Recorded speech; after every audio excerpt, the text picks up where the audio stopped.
ڕێز و سڵاوەوە بینەران و گوێگرانی خۆشەویستی تەلەڤیزیۆنی کۆمەڵا لەگەڵتاندام بۆ پێشکەشکردنی گەشتی هەواڵەکانی ئەمڕۆی ڕۆژی هەینی سەرتاش بە سەردێڕی چەند هەواڵێک دەست پێ دەکەین. دەست بەسەرکردنی ئەحمەد تەموئی لە تاران، کۆتایەتنی مانگرتنی فواد فەتحی لە خواردن، لە سێدارەدانی حەو بەندکراو لە زیندانەکانی کۆماری ئیسلامی، بەردەوامی گوشاری هێزە ئەمنیەکان بۆ سەرقوتابیان لە ئێران و بەردەوامی گواستنەوەی هێزەکانی ئەمریکا لە سووریاوە بۆ هەرێمی کوردستان.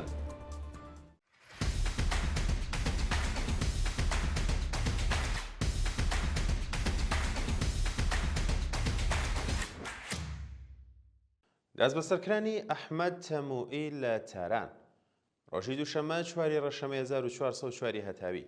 ئەحمەد تەموئی زیندانی سیاسی پێشوو و خەڵکی شاری سەڵماس لەلایەن هێزە ئەمنیەکانەوە لە تاران دەست بەسەر و بۆ شوێنێکی نادیار ڕاگوێزراوە. بە پێی دوایین زانیاریەکان ئەم هاوڵاتیە بەو پەڕی تونند و تیژیەوە دەست بەسەر و تا ئێستا هیچ ڕوونکردنەوەیەکیش سەبارەت بە هۆکاری دەست بەسەرکران یان شوێنی ڕاگررتنی لەلایەن ناوەندە پەیوەندیدارەکانەوە بڵاو نەکراوەتەوە. هەروەها زانیاریێکی ڕوون لەسەر دۆخی یاسایی و چارەنووسی ئەم بەندکراوە سیاسیە لە بەردەستدا نییە. بەردەوامی دەست بەسەرکران و ناڕوونی چارەنووسی دوو هاوڵاتی کورد لە قوچان. بە پێی دوایین راپۆرتەکان دوو هاوڵاتی کورد و خەڵکی قوچان سەرەڕای تێپەڕبوونی نزیکەی بە 50 ڕۆژ لە دەست بەسەرکرانیان هێشتا چارەنووسیان دیار نییە.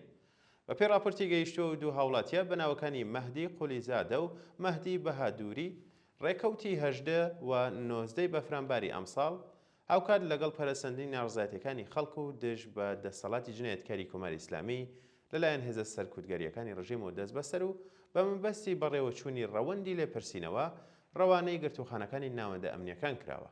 شایانی باسە کە بێ ڕای بەدواداچوونی بنەماڵەکانیان لەسەر دۆخی تەندروستی و شوێنی ڕاگررتنیان تا کاتی داڕشنی ئەم هەواڵات زانیاری لە بەردەستدانیە و لە مافی پەیوەندی لەگەڵ بنەماڵەکانیشیان بێبەش کراون. کۆتایی هاتنی مانگرتنی فواد فەتحی لە خواردن. بە پێی دوایین زانیاریەکان فواد فەتحی خەڵکی شاری سنە و بەندکراوی سیاسی ڕاگیرا و لە زیندانیەوین پاش 13 ڕۆژ کۆتایی بە مانگرتنەکەی هێنا.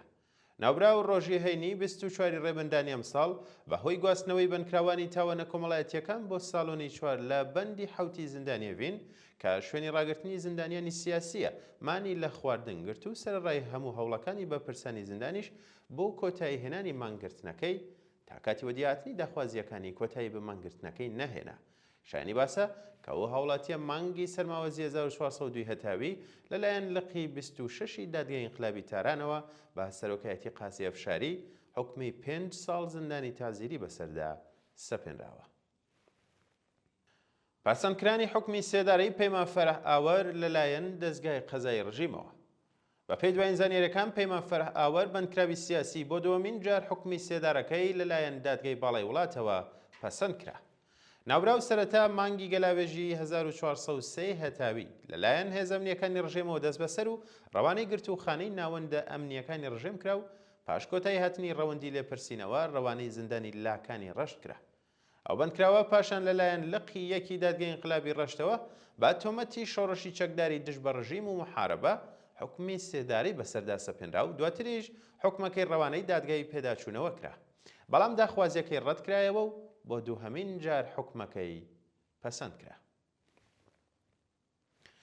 لە سێدارەدانی حەو بەندکراو لە زیندانەکانی کۆماری ئیسلامی لە ڕۆژانی داهاتوودا سەرەڕای بەرزبوونەوەی ئاستی ناڕزایەتی خەڵک دژبە لە سێدارەدانی بەندکراوان حەو بەندکراو لە زیندانەکانی کۆماری ئیسلامی لە سێدارە دران.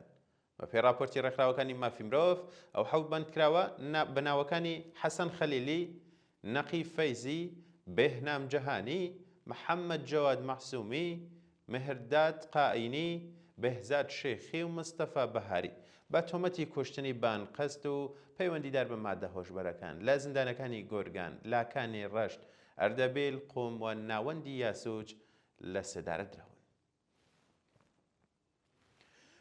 ناڕزایەتی کرێکارانی شیرکەتی پیشەسازی دەریایی ئێران.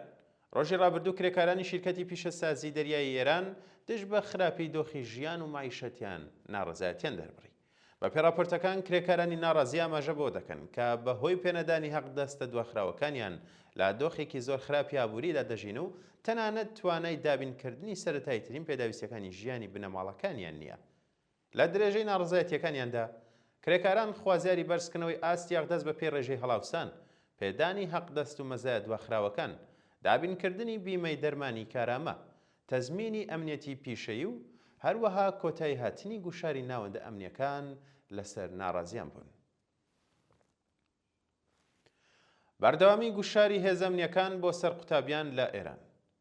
بەپێی دوایین زانیاریەکان سەرەڕای تێپەڕبوونی نزیک بە 2 مانگ لە دەستپێکردنی ڕەوتی ناڕزایەتیەکانی خەڵک دژ بە دەسەڵاتی کۆماری ئیسلامی، هێشتا گوشاری هێز ئەمنیەکان بۆ سەر قوتابیان و منداڵان بەردەوامە. راپۆرتەکان ئاماژە بەوە دەکەن کە هێزەکانی ئیداری ئیسلاحاتی ڕژیمی کۆماری ئیسلامی بە هێرش بۆ سەر قوتابخانەی شاری مەشهەد ڕۆژانە دەیان قوتابی کەش دەست بەسەر و ڕەوانەی شوێنێکی نادیار دەکەن. مەرزیە موحەبی، پارێزەری دادگستەری، بە بڵاوکردنەوەی پۆستێک لە تۆڕە کۆمەڵایەتیەکان ئاماژە بەوە دەکات کە هێزە ئەمنیەکانی کۆماری ئیسلامی کۆمەڵێکی زۆر لە قوتابیانیان دەست بەسەر کردووە و هێشتا سەبارەت بە دۆخی تەندروستی و شوێنی ڕاگررتنیان زانیاریەک لە بەردەستانیە.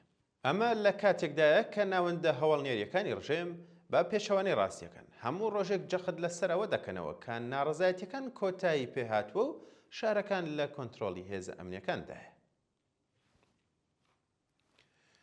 قەدەخەی هاتوچۆی بە پرسانی ڕژێم بۆ وڵاتی نیوزیلەند. بەپێی دوایین هەواڵەکان کۆمەڵێک لە بەرپرسانی ڕژێمی کۆماری ئیسلامی لە بەردەوامی بەرز بوونەوەی ڕێژەی گەماروی وڵاتانی جیهان بۆ سەر کۆماری ئیسلامی هاتوچۆیان بۆ وڵاتی نیوزیلەند لێ قەدەخەکراوە.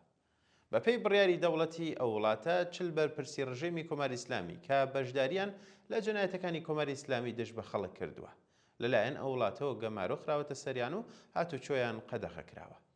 وینستن پیترێز وەزیری دەرەوەی نیوزیلەند لە دانیشتنێکی ڕۆژنەماوانیدا ڕایگەیاند کە بڕیارە لە ڕۆژانی داهاتوودا چەندین سزای نوێ بەسەر بەرپرسان و ڕێکخراوەکانی کۆماری ئیسلامی بسەپێنن و ئاستی گوشارەکانیان بەرزتر دەکەنەوە. بەردەوامی گواستنەوەی هێزەکانی ئەمریکا لە سووریاوە بۆ هەرێمی کوردستان دوایین هەواڵ. بەپێی گرتەیەکی ویدیۆیی کە لە تۆڕە کۆمەڵایەتیەکاندا بڵاو کراونەتەوە، ئەرتەشی ئەمریکا بەردەوامە لە گواستنەوەی هێزەکانی لە باکووری ڕۆژهەڵاتی سووریاوە بۆ هەرێمی کوردستان. بەپێی دوایین زانیاریەکانیش ئەرتەشی ئەمریکا بڕیارە هەموو هێزەکانی لە سووریا بۆ وڵاتی ئوردون و هەرێمی کوردستان ڕەوانە بکات و بە تەواوی بنکە سەربازیەکانی لە سووریا چۆڵ بکات.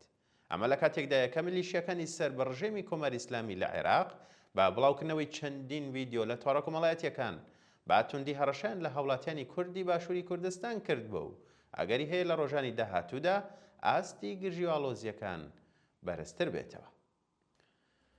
وەڵێ بینەران و گوێگرانی خۆشەویستی تەلەڤیزیۆنی کۆمەڵا گەشتی هەواڵەکانم پێشکەشکردن کات و ساتێکی خۆش بۆ هەموو لایەکتان.